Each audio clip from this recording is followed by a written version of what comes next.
Jules a découvert quelque chose. Qu'est-ce que c'est que ça?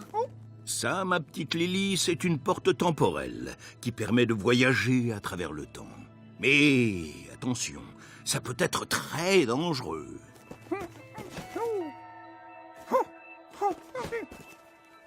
Saperlipopette, Jules a voyagé dans le temps. Il a atterri à l'époque passée. Des millions d'années auparavant, cette planète avait possédé 2 soleils. Mais l'un d'eux a explosé. Dans « elle avait possédé », le verbe « posséder » est conjugué au plus que parfait.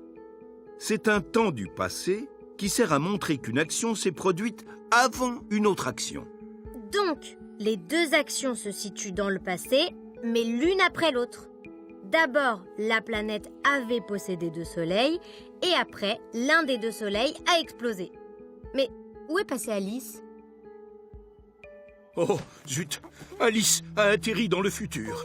Quand le dernier soleil aura disparu, cette planète deviendra glaciale. Dis, Papy Kourou, il aura disparu. C'est encore un temps du passé? Oh, capitaine Kourou. Ici, le verbe « disparaître » est conjugué au futur antérieur.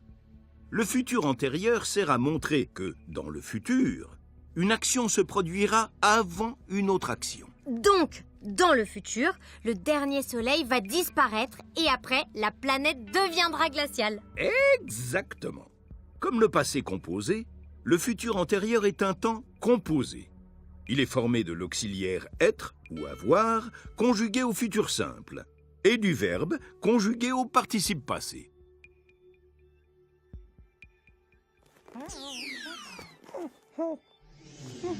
Ouf!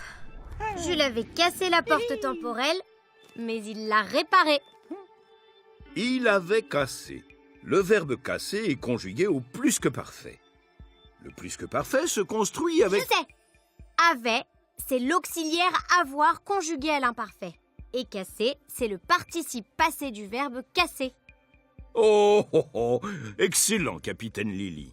Le plus que parfait est formé avec l'auxiliaire être ou avoir à l'imparfait et le verbe au participe passé. Il est temps de rentrer dans le présent. Quand nos 2 astronautes seront revenus à la fusée, ils pourront repartir. Au plus que parfait et au futur antérieur, les auxiliaires être et avoir s'accordent toujours avec le sujet. Il avait, ils seront. Et les participes passés, ils s'accordent eux aussi? Pas toujours. Comme pour le passé composé, les participes passés s'accordent avec le sujet quand ils sont construits avec l'auxiliaire être. Mais avec l'auxiliaire avoir, ils ne s'accordent jamais avec le sujet. En route, astronautes! Nos 2 astronautes s'étaient égarés dans le temps, mais ils ont retrouvé leur présent. Hop, hop, hop, hop, hop. Et quand vous aurez décollé, vous pourrez reprendre l'exploration de la galaxie Conjugaison.